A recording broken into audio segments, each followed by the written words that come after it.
சந்தைப்படுத்தல் முகாமைத்துவம், சந்தைப்படுத்தல் எண்ணக்கருக்கள்.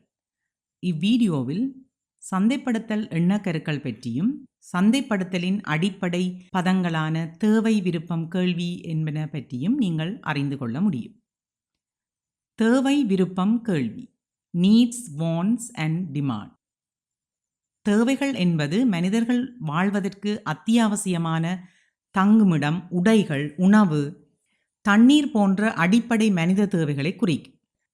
விருப்பங்கள் தேவைகளை பூர்த்தி செய்வதற்காக சந்தையில் காணப்படுகின்ற பல்வேறு வழிகளாகும். உதாரணமாக, ஒருவர் பசியோடு இருக்கும்போது அப்பசியை பூர்த்தி செய்வதற்காக சந்தையில் காணப்படுகின்ற பல்வேறு உணவு வகைகள் விருப்பங்கள் எனப்படும்.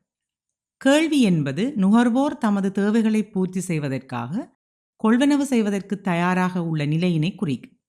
இது நுகர்வோரின் பண வடிவிலான கொள்வனவு வலுவை குறிக்கும். சந்தைப்படுத்தல் எண்ணக்கருக்கள், மார்க்கெட்டிங் கன்செப்ட்.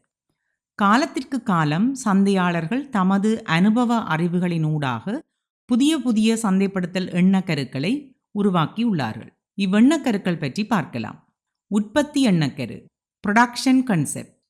இவ்வெண்ணக்கருவானது 2ஆம் உலகப் போரின் முடிவில் தோற்றம் பெற்றது.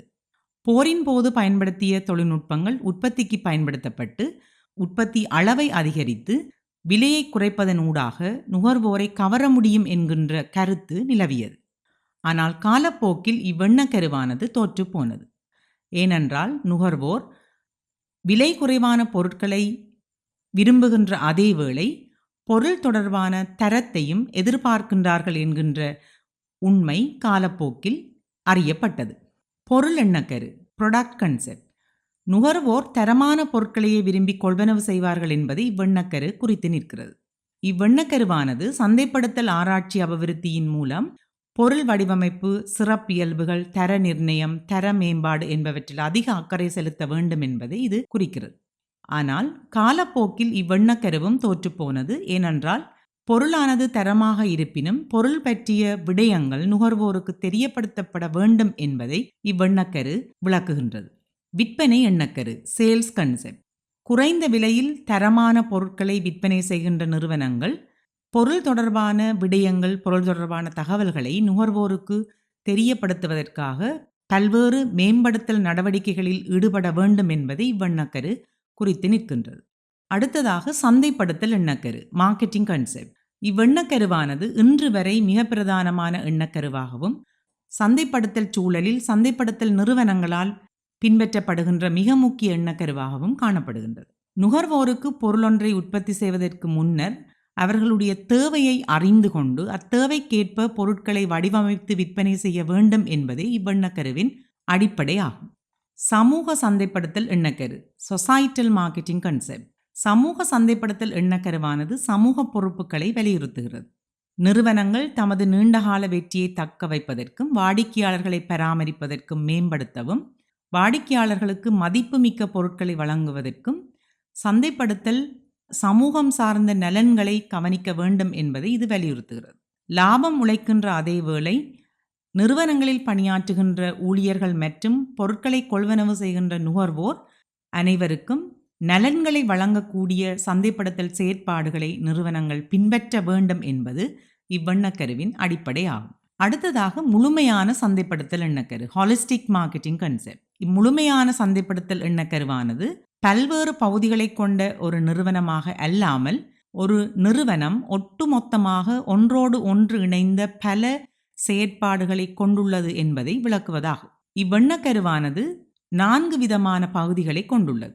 உள்ளக சந்தைப்படுத்தல், இன்டர்னல் மார்க்கெட்டிங். உள்ளக சந்தைப்படுத்தல் ஊழியர்கள் ஒரு நிறுவனத்தின் உள்ளக வாடிக்கையாளர்கள் எனவும் அவர்களோடு நிறுவனம் கொண்டிருக்கின்ற உறவு நிலையானது வாடிக்கையாளருக்கும் அவர்களுக்கும் இடையிலான உறவு நிலையில் நேரடி தாக்கத்தை ஏற்படுத்தும் என்பதை இது விளக்குகிறது. இதனால் நிறுவனங்கள் ஊழியர்களின் திருப்தியை மையப்படுத்தியே செயற்பாடுகளை மேற்கொள்ள வேண்டும் என இது வலியுறுத்துகிறது. ஒருங்கிணைந்த சந்தைப்படுத்தல், இன்டிகிரேட்டட் மார்க்கெட்டிங். ஒருங்கிணைந்த சந்தைப்படுத்தல் தனிப்பட்ட சந்தைப்படுத்தல் நடவடிக்கைகளை முடிவு செய்வதற்கு பதிலாக வாடிக்கையாளர்களுக்கு பெறுமதியை உருவாக்கவும் அவர்களோடு சிறந்த தொடர்பை பேணுவதற்கும் ஒரு ஒருங்கிணைந்த சந்தைப்படுத்தல் திட்டத்தை உருவாக்க வேண்டும் என்ற அடிப்படையை கொண்டது. உறவு சந்தைப்படுத்தல், ரிலேஷன்ஷிப் மார்க்கெட்டிங். இப்பகுதியானது ஊழியர்கள், வழங்குனர்கள், நிதி நிறுவனங்கள், சட்ட அமைப்புகள், போட்டி நிறுவனங்கள் மற்றும் சமூகம் உட்பட அனைத்து தரப்பினரோடும் வணிகமானது இணைக்கப்பட்டு பல்வேறு பிரிவினருடைய நீண்டகால உறவுகளை உருவாக்குவதில் அக்கறை காட்ட வேண்டும் என இது வலியுறுத்துகிறது. சமூக சந்தைப்படுத்தல், சொசைட்டல் மார்க்கெட்டிங். முழுமையான சந்தைப்படுத்தல் எண்ணக்கருவின் சமூக சந்தைப்படுத்தல் பகுதியானது சமூகம் சார்ந்த பொறுப்பானது நிறுவனங்களுக்கும் வாடிக்கையாளர்களுக்கும் காணப்பட வேண்டும் என்பதும், சந்தைப்படுத்தல் நடவடிக்கைகளை வடிவமைக்கும் போது நெறிமுறைகள், சமூகம், சட்டங்கள் மற்றும் சுற்றுச்சூழல் தொடர்பான பல்வேறு விடயங்களை கருத்தில் கொள்ள வேண்டும் என இது கூறுகிறது.